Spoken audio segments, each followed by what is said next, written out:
everything I have accomplished as Auditor Controller, it's because of the commitment and the support of all of these people.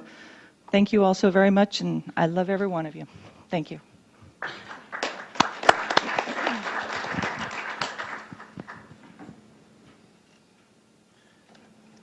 Well, we'll jump in here. Mr. Keel. Ms. Regnell, ladies and gentlemen, on a regular basis, I would call Ms. Regnell the first thing Monday morning to ask some questions about the expenditure register. And Connie, I want you to know that I always appreciated your candor, your courage, and your integrity. You've meant a lot to the county, and we appreciate it. Thank you. I'll just jump in here next then. I want to echo Supervisor Keogh's comments because that's the greatest resource we have is information, and it's impossible to do this job without accurate and timely information. I know I have bothered you again and again and again, and she's going, I'm finally rid of that last ball here at the end of the year. But I appreciate the fact that not only do you answer the information accurately, you do so on a very timely basis. Sometimes in less than just 2 or 3 minutes, you've found the exact answer that I need. I appreciate that. And I want to take advantage, as you did, of the opportunity to say thank you to your entire department. You are amazing. We appreciate how you do your job on a day-in, day-out basis. And believe me, we represent the public and we're the faces, but it takes the accurate information to be able to do this job, so thank you. Supervisor Hartman. Thank you. Connie, my colleagues expressed very well how helpful you've been to us as board members, and I too really appreciate that. You're always just a phone call away or just downstairs, willing to help and offer input and advice. But I've also had the opportunity to go out into the district with you, to the special districts, and they struggle and sometimes have problems that they need to work out, and you've been very helpful in working with special districts and, not just telling them they can't do something, you're telling them how to get where they need to be successful. And I've really noticed that and appreciate it, and have appreciated your leadership for your department. You've all done a wonderful job, so I wish you well in your retirement. Thank you. Supervisor Haas. Thank you. Yeah, you've done an awesome job. It hasn't been easy. We've had good times. I've been here 16 years, and we've had good times and we've had tough times, haven't we? We've endured all of them, and we're still going. You've got us set up for the GASB, put us a new computer system in. It's been a tough time, but very rewarding, and thank you for all your service, and thank you to the rest of your employees. I mean, without that backup, and that goes all the way through the county, doesn't it, Connie? Thank you very much. We appreciate you. Thank you. Mr. Lees. And I just wanted to publicly express my thanks for you also, Ms. Regnell. Yeah, I understand clearly the complexity of county government, and it's enough to be in charge of a budget and understand the rules and regulations that go along with that, but when you throw in the complexity of state and federal funding, grant funding, and all those other things, it's an awesome job to be able to do that and stay above the critique of auditors. And we have time and time again, since Connie has taken the role as the auditor controller of Shasta County, have had clean reviews. And so I just appreciate that. I understand the complexity. Having an old business controls manager background, I realize that, and you have kept us out of trouble, and you will be sorely missed. So congratulations on your second chapter of your life to come. Thank you. Connie, I'm going to ask you to join us down here with my colleagues. We'll have a picture. Oh, I have one more person I need to make sure everyone knows. Okay. And that's the gentleman in the very back that's been taking care of the household while I've been working. My best friend and husband, David, came down to see too.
Moving on to item R2, presenting a certificate of recognition and appreciation to John Cornelius for serving the Shasta County Planning Commission.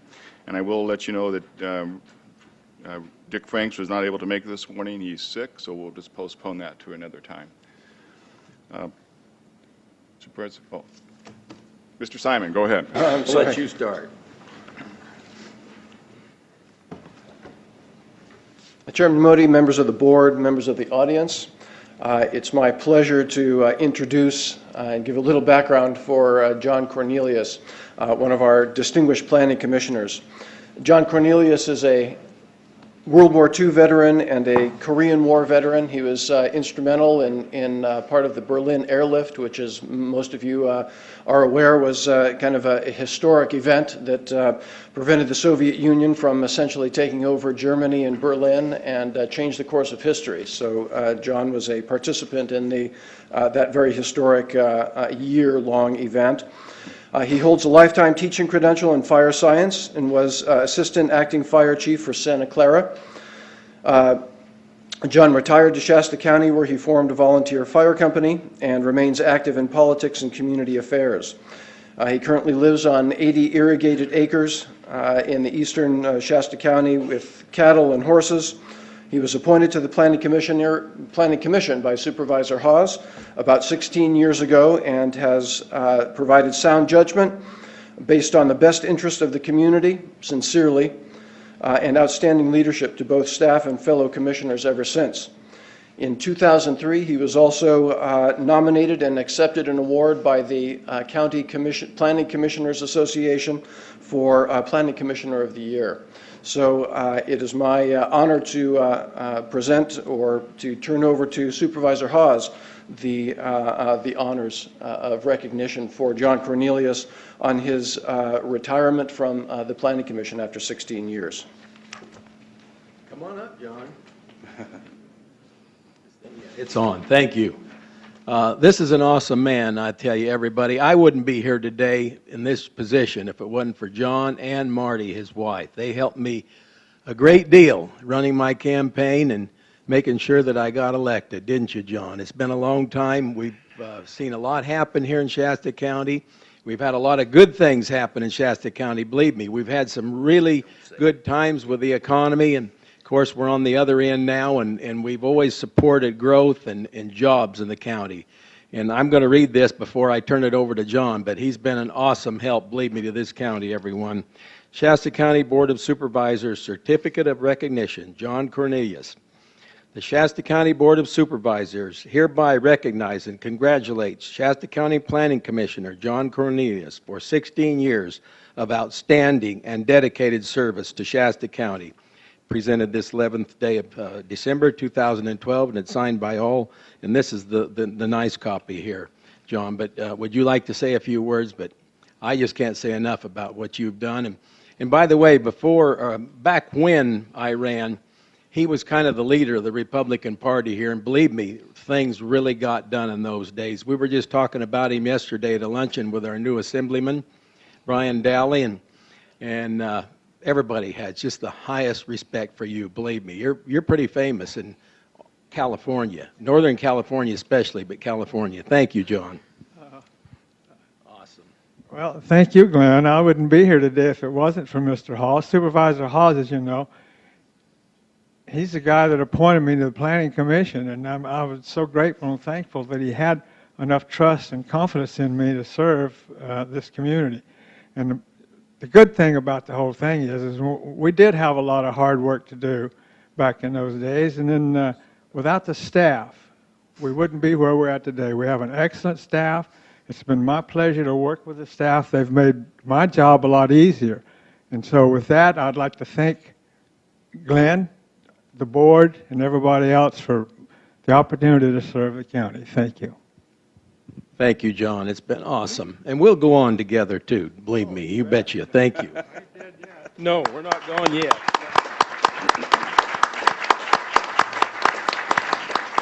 Mr. Cornelius, John, just wanted to, a couple things. One, we're going to take a picture, but we wanted to just thank you on behalf of all the board members.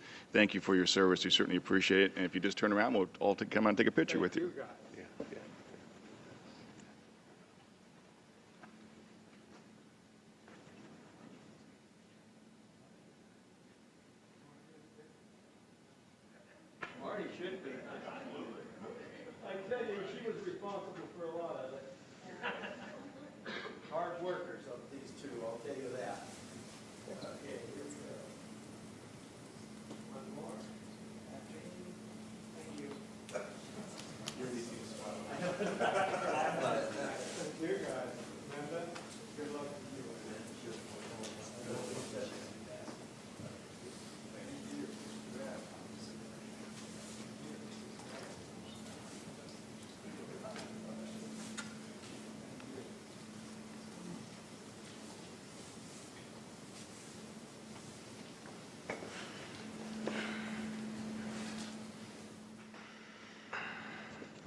As I mentioned, we'll bring Dick Franks back on a different day when he's feeling better, and we'll make that presentation. So moving on to R3, a proclamation for the Bill of Rights Day. Supervisor Kehoe. Thank you, Chairman Modi.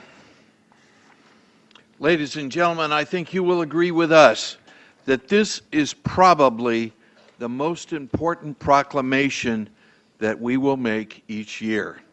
It's the Shasta County Board of Supervisors proclamation, Bill of Rights Day, December 15th, 2012. Whereas the first 10 amendments to the Constitution of the United States of America, known collectively as the Bill of Rights, was ratified on December 15th, 1791. And whereas several of the original states refused to ratify the Constitution without an express Bill of Rights, and whereas the Declaration of Independence, it is stated, "We hold these truths to be self-evident, that all men are created equal, that they are endowed by their Creator with certain unalienable rights, and among these rights are life, liberty, and the pursuit of happiness." Whereas to preserve the rights and freedoms secured by the Bill of Rights, our forefathers and hundreds of thousands of men and women serving in the police agencies, the armed forces of the United States, have sacrificed, suffered, and died. And whereas the rights and freedoms guaranteed by the Bill of Rights deserve perennial celebrations, and the sacrifices made to protect the Bill of Rights deserve eternal remembrance. And whereas to commemorate the Bill of Rights with a special day that would honor the fundamental rights it enshrines and the sacrifices made to create and preserve these rights, and would proclaim these rights to the citizens of this county, this nation, and to the world. Now therefore be it resolved that the Shasta County Board of Supervisors hereby proclaims December 15th, 2012 as Bill of Rights Day in Shasta County. And be it further resolved that all government agencies are encouraged to observe the annual Bill of Rights Day in a manner which brings to mind the meaning and importance of each of the 10 articles contained in that bill. And this is signed by Chairman Leonard Modi on behalf of the Shasta County Board of Supervisors, dated December 11th, 2012. I move approval of the proclamation. Second. Been moved and seconded. All in favor, please say aye. Aye. Motion carries unanimously. Thank you. Now, ladies and gentlemen, there is a second aspect to this presentation, and that is, with your assistance, we, the Board of Supervisors, will recite the Bill of Rights, and we ask you to join us by standing.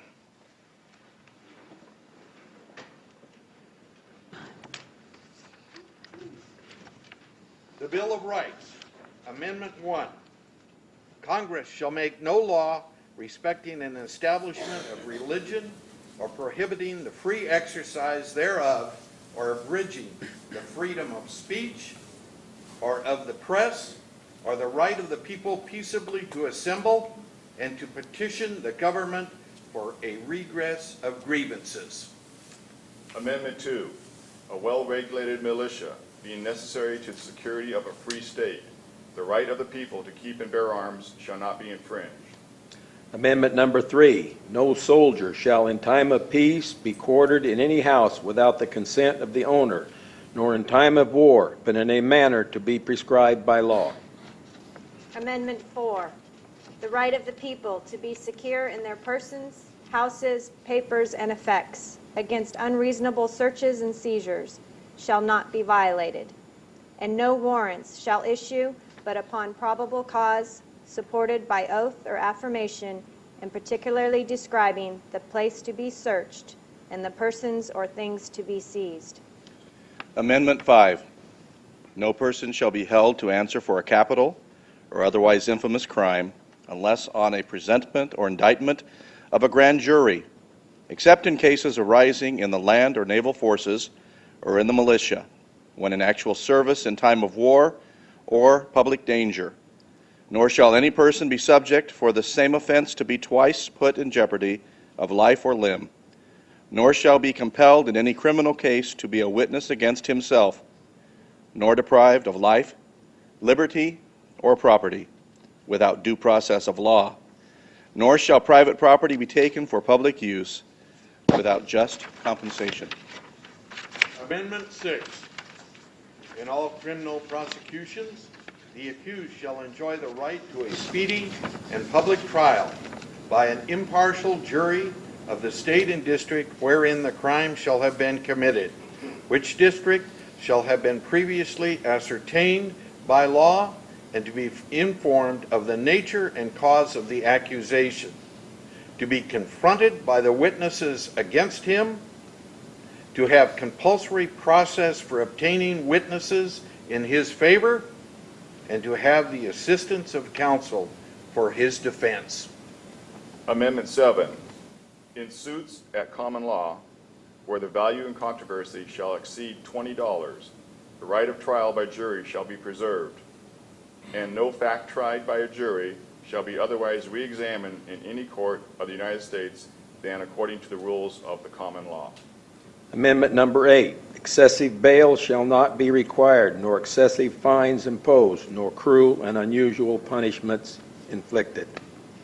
Amendment 9, the enumeration of the Constitution of certain rights shall not be construed to deny or disparage others retained by the people. Amendment 10. The powers not delegated to the United States by the Constitution, nor prohibited by it to the states, are reserved to the states respectively or to the people. Thank you, ladies and gentlemen. Please be seated. Yeah, it's okay to clap. Yeah.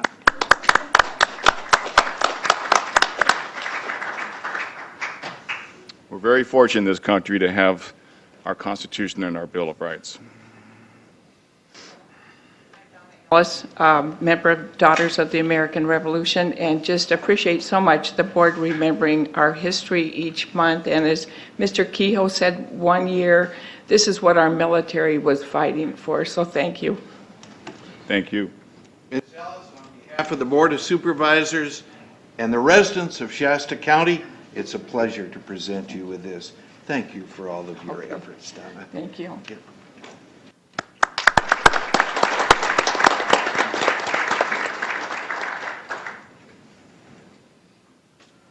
And now moving on to R4, receiver presentation recognizing successful participants in the Employee Tobacco Cessation Program.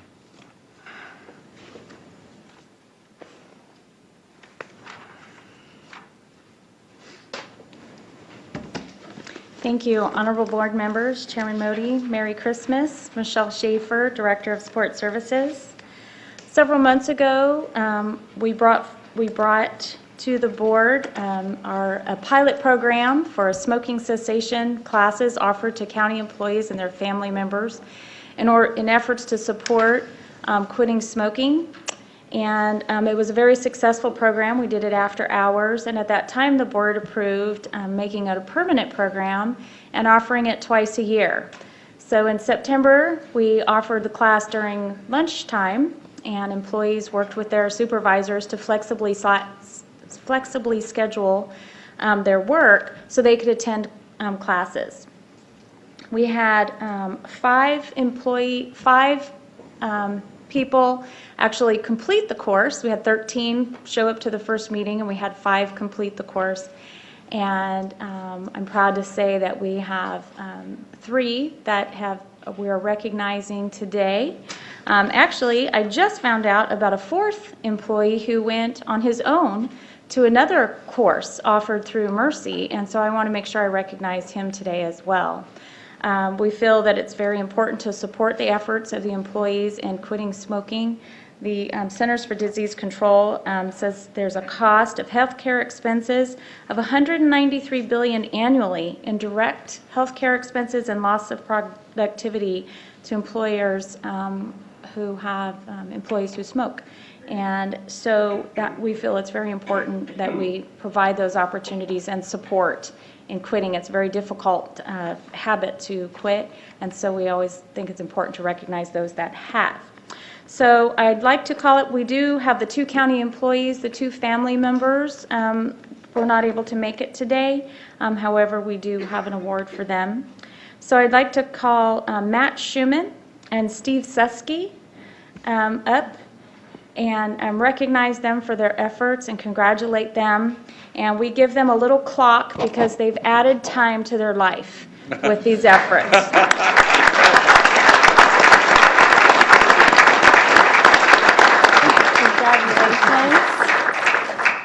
Congratulations. Thank you. And I also wanted to make sure we recognize the facilitator for this class, Christy Scheibel. We want to thank her. She's in the audience today. So we want to thank her for her continued support. I know it's not just a class, it's a lifetime support for these. He wanted to make sure that her face was up here, and he said thank you really quickly. So. Ask this gentleman if I could be irritated. So thank you, Christy, very much. you. And thank you, gentlemen. The 2 family members who we will be recognizing are Barbara Plottick and Susan Rasmussen, and they will receive their clocks as well. So thank you very much for allowing me to take a few minutes to recognize the success of these employees. So thank you. Thank you. Congratulations.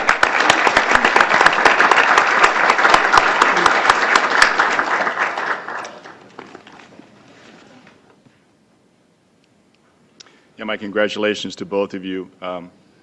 You know, it's tremendous to see when people decide to make that choice. And as Matt sort of hinted to, Matt and I grew up together in the same neighborhood. And I remember walking out the doors many times here and seeing you over there at the smokers group. So I'm glad to see that I won't see you there anymore. So congratulations and thank you both for doing it. Well, that was a long time habit, wasn't it? That's awesome. It's hard. You bet. Okay. We will be moving back to our open time period. I want to thank those who want to speak for giving their patience to allow us to make these presentations. During the public comment period, we ask the speakers to come forward and give us their name if they wish. Each speaker is allocated 3 minutes to speak. Comments should be limited to the matters within the jurisdiction of the board.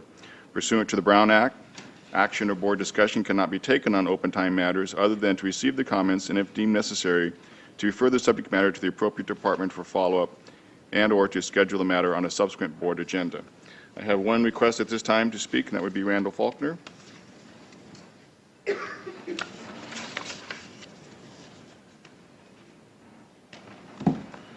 morning. Good morning. First off, I want to thank you very much for the proclamation on the Bill of Rights. December 15th will be celebrated well for me because I really, truly, strongly believe, as we all do, in the Bill of Rights. It's also my wife's birthday, so I'll have a lot to be thankful for on that day. At the October 23rd board meeting, there was a comment made by a board member that it was easy for members of the public, for the uninformed members of the public, to address this board. I'm here to tell you that it's not easy to address this board. It can be very intimidating, especially with the 5 of you watching us from the dais. However, some of us informed citizens feel that it is our duty to come here and participate in our own governance. At times, this will be uncomfortable for us, and I'm sure for you. And it is certainly not easy, but we will continue to be involved. We should never forget to thank our veterans and our forefathers for their sacrifices, giving the citizens the right to be involved in our government and speak out when we feel compelled to do so. Thank you very much for your service. We pray to God to keep our military members and their families safe and confident of our love and support. I wish you a very Merry Christmas, and we'll be seeing you next year. Thank you very much. Thank you, Mr. Faulkner. Anyone else wish to speak during the open time? Seeing none, we'll move on to the consent calendar. I have requests to pull items C8, 11, 12, and 23. Oh, I guess I should read the disclaimer. Huh? The following consent items are expected to be routine and non-controversial. They may be acted upon by the board at one time without discussion. Any board member, staff member, or interested person may request an item be removed from the consent calendar for discussion and consideration. As I mentioned so far, I have C8, 11, 12, and 23. Supervisor Hartman? I'd like to move approval of the remainder of the consent calendar with one comment. All right. I want to take this opportunity for item C20 to thank Pat, he's in the back there, just to thank you, Pat, to you and your staff for all your hard work on the East Reading Bike Lane project. This is something that was started in the works back in Molly Wilson's time, and really important project for the East Reading community, the safety of the kids and those that will benefit from the safety of the bike lanes. So I just wanted to make that comment. Pat, thank you. And I'd like to second and echo Supervisor Hartman's comments. It is significant to have this achievement come forward.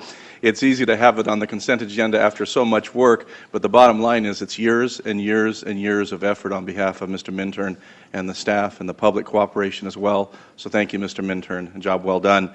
I also have a public declaration I'd like to make, and this is for the official record to be recorded in the Board of Supervisors notes, please.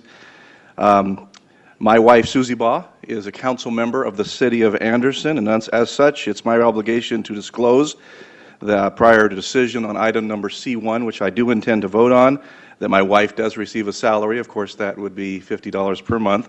Possibly could receive per diem and reimbursement should she ever apply for that, and as such, and serves as a member of the Anderson City Council. I'd further disclose that neither my wife or I have any financial interest in item number C1, which is the Shasta.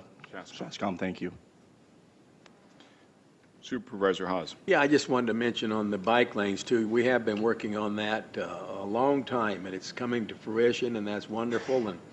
And we see on the news where, and it happens here in Shasta County, but recently a person was killed down in Durham and Butte County riding a bicycle. It is a dangerous thing, and it's wonderful to have a little bit more room there for them to ride on, and I think that the motorists appreciate that too, because it does give them a spot and a way to yield. So I think it is a great thing, and we'll see more of them in the future. We've got some good things coming, and thank you very much, Pat, and for all the crew, and for many, many things, but I'll talk about that a little later. Thank you.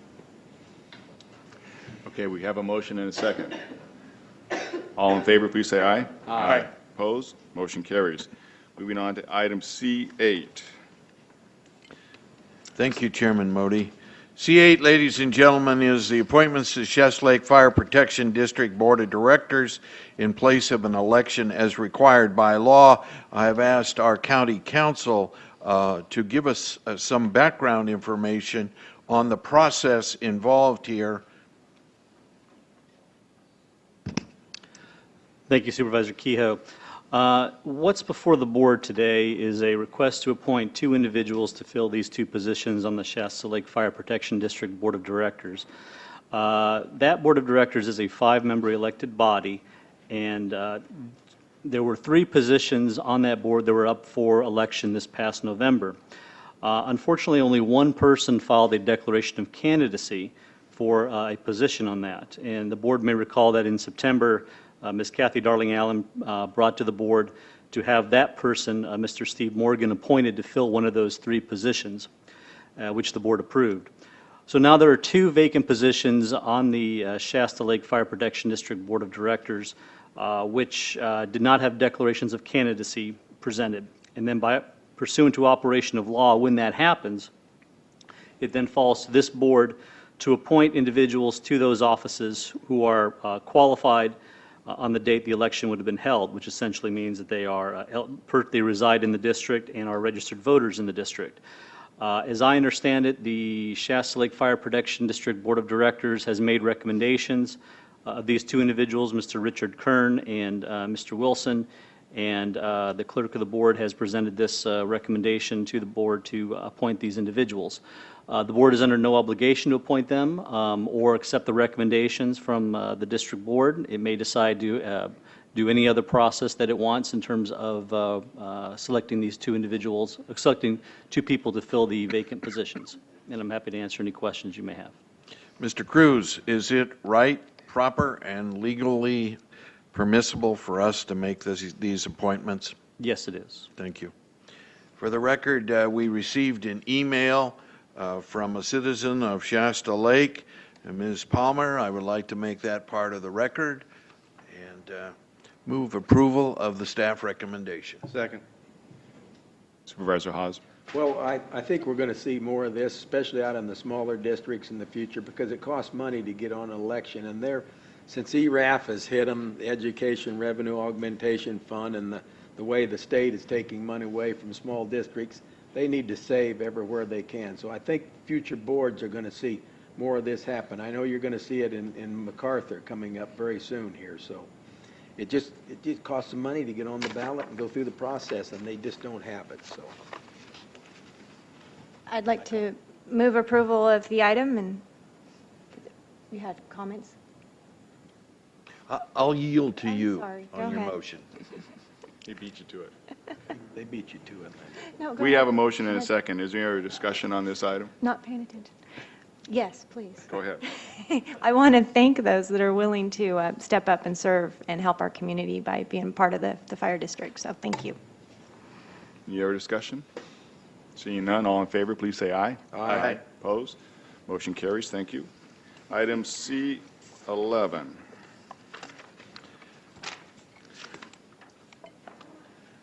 Mr. Chairman, thank you. I have pulled C11 for a brief discussion. C11 is entitled Adopt Resolution for Administrative Policy Social Media Use. And Mr. Scramer? Yes. Good morning, Chairman Mahoney, members of the board. Tom Schreiber, Interim Chief Information Officer. Mr. Schreiber, my questions center on Section 2 of the staff report, Department Management Requirements, specifically items 5, cost to implement, maintain, and monitor the social media, and then item 6, that would be A6, Section 2, the potential for misuse of social media either by the public or employees through the exposure or leakage of sensitive or protected information. So if you could address those, I'd appreciate it. We'll start with item 5, cost to implement. That's really the cost of staff time to plan and then publish a social media site, and then depending on the social media site, actually monitor that site to make sure that there is no misuse taking place. So it's really labor to be able to do that. Okay. Potential for misuse. It could be where misinformation was posted that the public would see. Could be that if they actually accept comments, you could have questionable comments. People use it as their own sounding board on comments of that kind of nature. So that needs to be monitored, which would take the labor to do so. Thank you, Mr. Schreiber. Mr. Lees, would you have any supplemental observations? Just to add on, it's not our intent to go into a full-blown social media platform, but it is our intent to provide some parameters and some firewalls, per se, to make sure that if we have a business need for the county in some of the departments, that there are some parameters and guidelines and county policies that need to be adhered to have these protections in place. Supervisor Baugh? Thank you, Chair Modi. Under summary and discussion, the first line reads, a business need to utilize social media has been identified by at least one county department. Would you expand on that, please? HHSA has a need that they would like to use social media to communicate with their citizens on their different programs, so they have requested that we move forward with the policy. Very good, thank you. Mr. Chairman, I'll move approval of the staff recommendation. Second. Take Haas or Baugh, each one. Give it to Haas. Second. Okay. It's been moved and seconded. Any other discussion? Seeing none, all in favor, please say aye. Aye. Opposed? Motion carries. Thank you, Mr. Thank you. Next item is C12, and I think this has been pulled for a clarification, a correction to the document. Yes, thank you. Michelle Schaefer, Director of Support Services. We did find that a change that we made in the red line version did not save when we made the final saves on the final version. It was a small typographical error. on section 11.7. It's where it says eligible and unit retirees shall be covered. It put a 5-year in there, which doesn't mean anything and doesn't belong. And then we discovered a misspell of a last name of one of the members from the bargaining unit. Those are the two clarifications, so thank you. And at this time, if there's any other questions. Supervisor Kehoe? Thank you, Chairman Modi. In brief, Yes. why don't you describe for us and for the public what this document constitutes? Okay, thank you. This document constitutes several meetings with the Teamsters bargaining unit. We had very positive meetings with them this year. Their contract expires on December 31st. And this agreement does not include any raises for members. However, what it does include is a change in their health program. They have participated in a separate Teamsters Health Trust health program for several years. And this year we negotiated to change it to a health savings account that provides savings for the county in the premium amounts, and it also provides savings for the employees and a different way that they manage their health care more on their own. And this does provide approximately $100,000 saving for the 2-year contract, in that for employee-only premiums, the employees are paying 80-20 split based on the PERS choice premium, which is what we've always calculated, that employee only, as well as a recalculation of the way we establish the premiums as a whole, and the health savings account showed a savings. So that $100,000 incorporates all of those changes within the health care program to bring us savings to the county. Mr. Lees? Thank you. I just want to reemphasize the partnership that we have with the Teamsters. Certainly the economy is not as strong as all would like to see it, and we've all continued to make some unique sacrifices and try to have some creative resolutions to create some win-wins. And the Teamsters have been very creative in this opportunity to not only help save the county money, help control county cost in the future, but also to help their members. And so it was a truly joint partnership. And I think it's important that we recognize those employees that belong to the Teamsters for helping to participate in controlling our cost. Well, I think the board would agree with that. In fact, kind of goes to all of our bargaining units. Over the last 3 or 4 years, we've been very fortunate to continue to be able to sit down at the table with our different bargaining units, come to a reasonable solution to protect jobs, but also continue to get the services done and protect the county as far as financially making sure that we're still stable. And I think that on behalf of the board, I would offer to all of our employees, but particularly in this time, the Teamsters group, for stepping forward again and helping us continue to manage our funds and our county in a way that's responsible, and we certainly thank them for that. Pleasure of the board. Move approval. Second. It's been moved and seconded. Any other discussion? All in favor, please say aye. Aye. Opposed? Motion carries. Thank you. Thank you very much.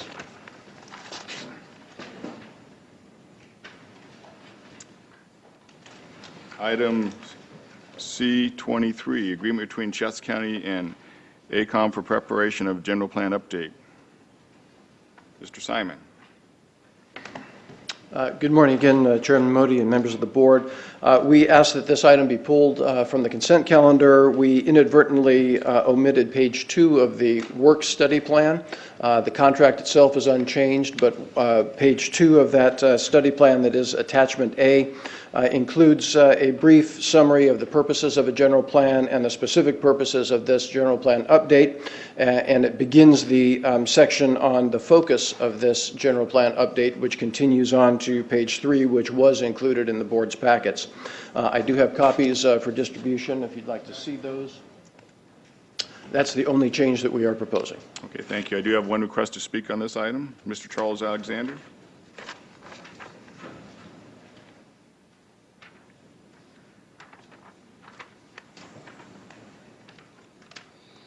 Thank you.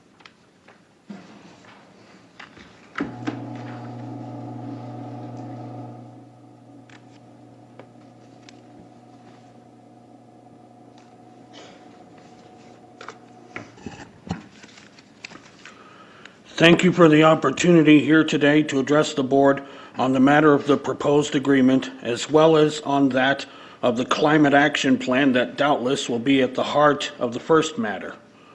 What is the whole fundamental point of the proposal? The integration of a climate action plan into the general plan as well as into the housing element. And once a climate region action plan is adopted as herein described, it legally has precedent over any contrary provision, in this case, both of the general plan and of the housing element. And given the periodic review and update of the Climate Region Action Plan, which periodic review and update becomes mandatory upon adoption of a climate action plan, the exact contents of a given climate action plan can be fully expected incrementally to conform more to a worst-case scenario than to its opposite. 83% greenhouse gas reduction by 2050, for instance, is simply not physically possible, period. 5-year mandatory periodic review and update each period until about 2030, and that with an eye toward making mandatory measures out of voluntary, whilst deepening and proliferating both mandatory and voluntary. Thus, that which was presented in a recent August 2012 workshop can easily be morphed into something resembling the June 2011 potential measures worksheet, and that in turn can easily be morphed into something resembling Yolo County's climate action plan before being eventually and incrementally morphed into something considerably worse than that. Don't we have better things on which to spend $361,200? AB 109 related business, for instance. For example, pre-trial home electronic confinement would be a good alternative for which to spend that money.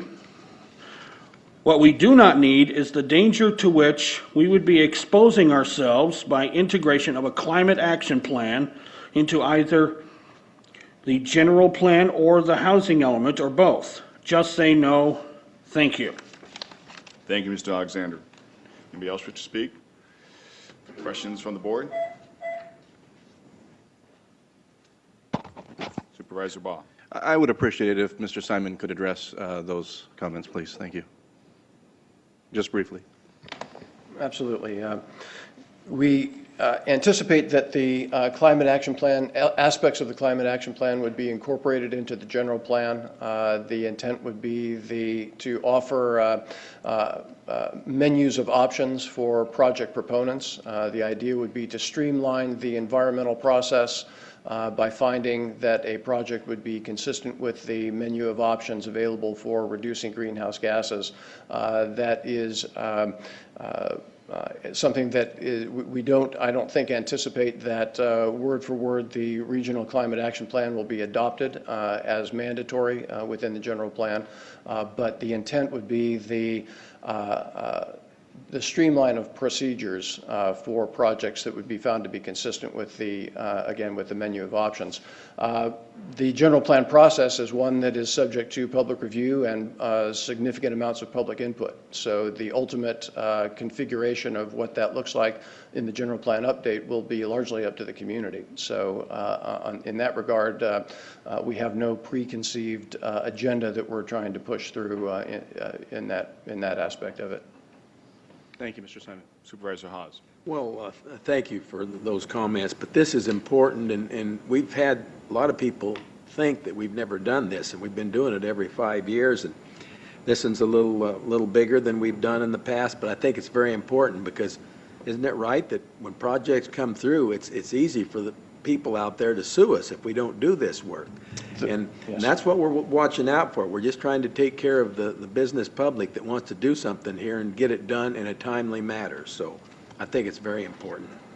There are definitely legal ramifications to having an outdated general plan, and that's certainly something that the board has been very cognizant of. And over the last 20 or so years since the 1984 adoption of the current general plan, the board has been very diligent about updates on about a five-year increment. And so there are a number of issues that require updating in the general plan. The climate action plan is but one of those. I think I want to just follow up that last part is these are requirements that we have to face at one point or another. Correct. Yeah, we can't just ignore them. Okay. Any other discussion? Mr. Supervisor Baugh? I think the important part to remember is that it's important that Shasta County, its local representation and the community remain in charge of our own destiny when it comes to updating the plan. And that's why we would enact this as opposed to asking perhaps the state of California to make decisions for us. So I thank you. With that, I'll move approval. Second. Been moved and seconded. All in favor, please say aye. Aye. Opposed? Motion carries. Thank you, Mr. Simon. We're now going to take a 5-minute break.